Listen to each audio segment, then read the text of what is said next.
Welcome to This Explainer. Today, we're diving into a single, almost invisible trap that catches pretty much every novice counselor when they first sit down with a client. It's a trap born out of really good intentions, but it completely destroys the counseling relationship. We're going to break down some real clinical exchanges, line by line, to see exactly how this happens, and more importantly, how you can avoid it. Section 1. 2 ways to respond. Let's look at a real exchange. The client starts off by saying, "I know smoking is bad, but honestly, it's the only thing that helps me relax after work." This is a classic opening statement from a client facing an addiction. They admit the problem, but instantly justify it. So the counselor instinctively jumps in to fix it. They say, there are much healthier ways to relax. Exercise, meditation, deep breathing. I mean, it feels helpful, right? You're giving them solutions. But let's see what actually happens next. Boom. The wall goes right up. The client immediately gets defensive and says, "I've tried those. They don't work for me." They just completely shoot down the suggestions without a second thought. But the counselor doesn't back down. They push harder, asking, "Have you really given them a chance, though?" Most people find that even a short walk helps. Now the counselor is questioning the client's effort, basically putting them on trial. And the sequence ends exactly how you'd expect. The client fires back, "I'm telling you, smoking is the only thing that works." Desperate, the counselor says, "But the long-term damage just isn't worth it." And the result? The client completely shuts down and stops talking. This aggressive ping-pong match has a totally predictable outcome. The counselor meant well, but they literally drove the client away. Okay, let's rewind and do the exact same opening, but the right way. The client says, "I know smoking is bad, but honestly, it's the only thing that helps me relax after work."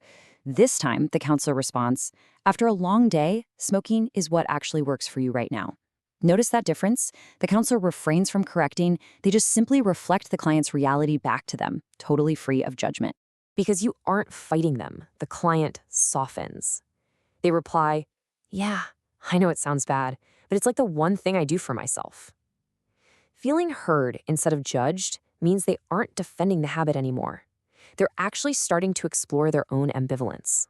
The counselor stays right in that pocket. They say it's become your way of taking a break from everything. They just continue to validate this feeling without applying a single ounce of pressure to change. And here is the absolute breakthrough. The client responds, "Exactly, but I also know it's not sustainable. I've been coughing more lately."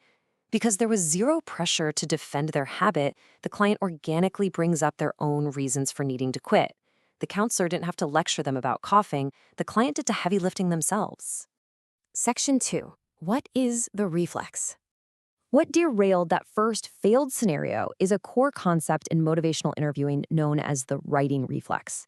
It's that totally natural impulse to jump into action, fix the problem, and direct a client toward a specific change. Now, as a novice counselor, you have to understand that this comes from a genuinely good, caring place.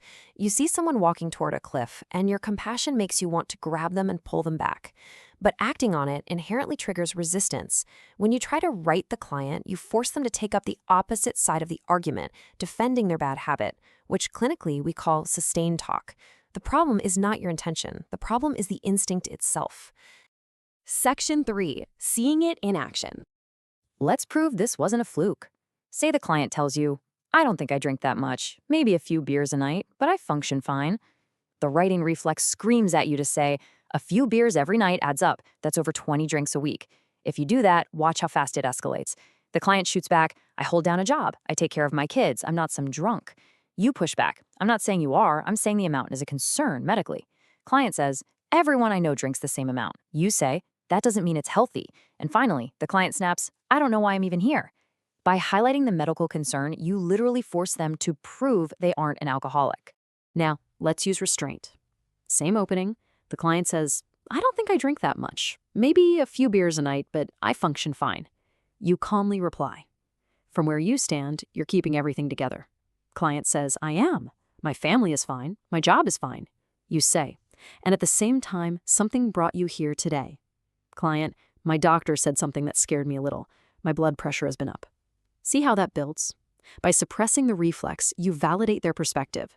Because you didn't attack them, their defenses dropped, and they voluntarily revealed the real issue. Section 4. Breaking the cycle. Let's do one last simulation. The client comes in exhausted. "I've tried quitting before. It never sticks. I always go back." The wrong approach, driven by that writing reflex, wants to offer immediate hope. This time could be different if you have the right support in place. But the right approach simply holds space for their reality. You've put real effort into this before, and it hasn't helped. Let's play out that wrong approach. You push a solution. This time could be different if you have the right support in place. Client, that's what everyone says. You ask, have you tried a structured program before?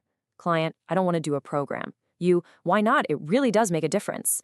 Client, because I said so. The alliance is completely destroyed. Now listen to the shift in the right version. You say, you've put real effort into this before, and it hasn't held. Client, yeah, and it's exhausting to try and fail again. You say the last thing you want is to go through all that and end up back where you started. And because you didn't push, the client naturally concludes, exactly, so I guess I need it to be different this time. I just don't know how. And this perfectly captures the core takeaway from our source material on motivational interviewing. Shifting from a directive style to reflective listening is what actually prevents power struggles. When you stop trying to wrestle the steering wheel away from the client, you stop the resistance. Abandoning the writing reflex in favor of reflective listening is exactly how you help clients resolve their own ambivalence. Section 5. Your next session tomorrow. Here is the one thing I want you to try in your very next session tomorrow. When your client says something that triggers your anxiety, when they justify a bad habit or express hopelessness, you are going to feel that intense, caring instinct to jump in and fix it.